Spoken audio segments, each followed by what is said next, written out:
Shapes में। अब कुछ 8-9 रूल है, ये 8-9 रूल अगर आपने समझ लिए ना, आज समझ लिए, आज प्रैक्टिस करोगे तो गारंटी है कि आप जब भी हजाब करोगे कभी गलती नहीं करोगे। ये 8-9 रूल है, बहुत बेसिक रूल्स है जो मैं आपको शेयर कर रहा हूँ। ये सभी एप्लीकेबल है जब हम कंट्रोल्स डिफाइन करते हैं, प्रोटेक्शन लेयर्स डिफाइन करते हैं। तो सबसे पहला रूल है layer of defence should act before events happen. जो मैंने पहले भी आपको बताया था कि लेयर ऑफ डिफेंस है या सेफ गार्ड है, हम सेफ गार्ड नहीं बोलेंगे, प्रोटेक्शन लेयर्स या कंट्रोल्स है, वो इवेंट होने से पहले एक्ट करना चाहिए। ठीक है, अब इसको समझने के लिए अगेन सिनेरियो लेते हैं कि we are monitoring the temperature of reactor and after 25 minutes a runaway reaction occurs. मैंने 30 मिनट बोला था, सपोज 25 मिनट हम गिनते हैं कि जैसे 55 से 65 डिग्री टेम्परेचर हम मेंटेन कर रहे हैं। 65 आने के बाद टेम्परेचर बढ़ने लगता है बिकॉज हम गलती से हीटिंग चालू कर देते हैं, ज्यादा कर देते हैं, टेम्परेचर बढ़ने लगता है। या जो कंट्रोल चाहिए वो हम नहीं देते, कूलिंग नहीं देते, जो भी कंट्रोल है प्रोसेस में वो हम नहीं देते हैं, भूल जाते हैं, टेम्परेचर बढ़ने लगता है और 85 पे रनवे रिएक्शन है। ठीक है, तो 85 पे रनवे, तो ये बढ़ने का 65 से 85 का जो टाइम है 25 मिनट्स हम ले रहे हैं कि 25 मिनट्स है। तो अब यहाँ पे हमारे पास में एग्जिस्टिंग लेयर, सपोज हम बोल रहे हैं कि alarm with human intervention and closure of valve है कि हाई जो टेम्परेचर बढ़ रहा है, हाई टेम्परेचर पे फीड का वाल बंद होता है। एक सेफ गार्ड ये है, alarm with human intervention at the feed. Sorry, फिर से मैं डिफाइन करता हूँ। फर्स्ट जो सेफ गार्ड है, alarm with human intervention closure of valve from control room. Alarm आया, कंट्रोल रूम में जो ऑपरेटर है, जो भी ऑपरेटर सुपरवाइजर है, उसने वहां से कंट्रोल रूम से वाल को बंद किया, that is the first safe guard. अब सेकंड सेफ गार्ड के अलार्म मिल गया लेकिन उसको अनाउंस करना पड़ा, फील्ड में जाके ऑपरेटर को बोलना पड़ा कि ये वाल बंद करें। दो हमारे पास में सेफ गार्ड है। अब हमें ये देखना है कि दोनों सेफ गार्ड्स में से कौन से एप्लीकेबल है। कोई बता सकता है कौन से एप्लीकेबल है इसमें से?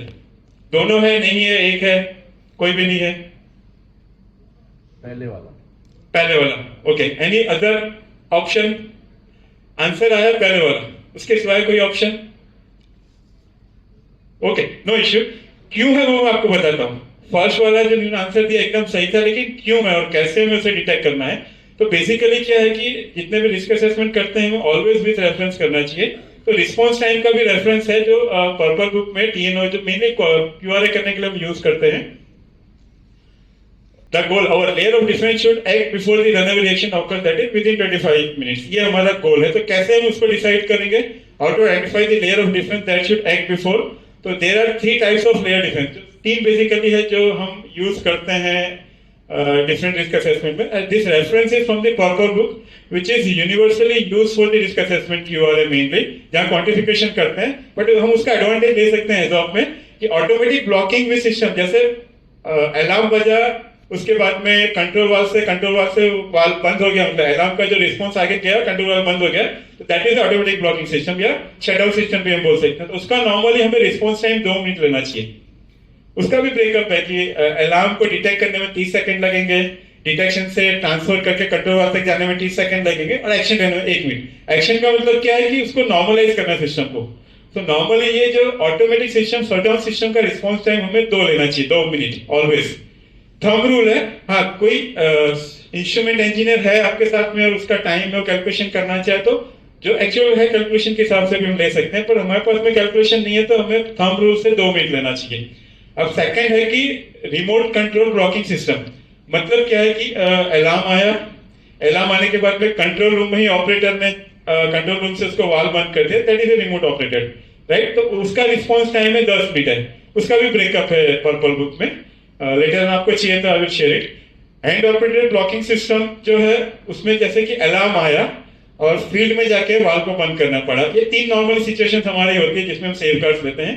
तो उसका response time 30 minute, right, 2 minute, 10 minute, 30 minute. वापिस अगर देखेंगे तो फर्स्ट आंसर क्यों सही था, रिस्पॉन्स टाइम कितना है फर्स्ट आंसर में? 2 मिनट, 10 मिनट या 30 मिनट, कितना है? परफेक्ट, 10 मिनट है। तो इसीलिए जो फर्स्ट वाला हमारा आंसर था सही था। सेकंड वाला नहीं है क्योंकि उसको 30 मिनट लगते हैं और हमारा रनअवे रिएक्शन हो जाएगा 25 मिनट में, राइट। तो ये सेकंड आंसर इसमें सही नहीं है। फाइन। अब नेक्स्ट आते हैं कि rule approach for deciding numbers of protection layer. अब ये जो टेबल एक्चुअली लिया है ये इंडस्ट्री वाइज अलग अलग प्रैक्टिस हो सकती है, कुछ रेफरेंस है टेबल को बनाने के लिए, लेकिन ये अप्रोच बहुत जरूरी है कि हमको नंबर्स ऑफ प्रोटेक्शन लेयर्स कितना चाहिए, राइट। आप 10 कर दो, 15 कर दो, 20 कर दो, लेकिन इसकी क्वालिटी और क्वांटिटी दोनों इंपैक्ट करता है। 2 कर दो, 5 कर दो। तो बेसिकली इसमें 3 कलर है, 3 पार्ट है। अगर आप देखेंगे तो फर्स्ट पार्ट है सीवियरिटी। जो सीवियरिटी मतलब पोटेंशियल सीवियरिटी की बात कर रहे हैं, नॉर्मली डिजाइन चेंज होंगे तो ही सीवियरिटी कम होगी, जो मैंने पहले बताया था। Otherwise through out risk assessment हम लेंगे, before safeguard, after safeguard, after recommendation, severity change नहीं होगी, सिर्फ चेंज होगी डिजाइन चेंज करेंगे तो सीवियरिटी 5 4 3 2 1 सपोज हम बोल रहे हैं, ये हमारा लेयर है सीवियरिटी का। उस तो अगर सपोज सीवियरिटी 5 है तो हमारा प्रिवेंटिव सेफगार्ड कितना होना चाहिए? कंपनी को अपना गाइडलाइन खुद का बनाना चाहिए। नॉर्मली जनरल ये यूज करते हैं, बट हर एक कंपनी को अपना गाइडलाइन बनाना चाहिए।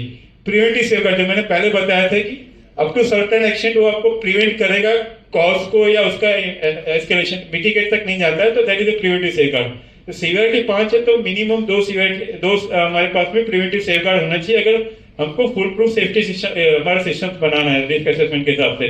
4 में 2, 3 में 1, 2 में 1 में अगर नहीं है तो दैट इज फाइन प्रिवेंटिव। अब आ जाता है कि ऐसा है थोड़ा shutdown system, mechanical safeguard, alarm operator, admin, passive, ये ब्रेकअप क्या होना चाहिए? नॉर्मली ये ब्रेकअप अगर हमने यूज किया है तो डेफिनेटली हम गारंटी दे सकते हैं कि हमारा सिस्टम एटलीस्ट 4-5 जो सीवियरिटी है, मतलब हाई सीवियरिटी के जो हमारे इंसिडेंट्स है वो नहीं होंगे।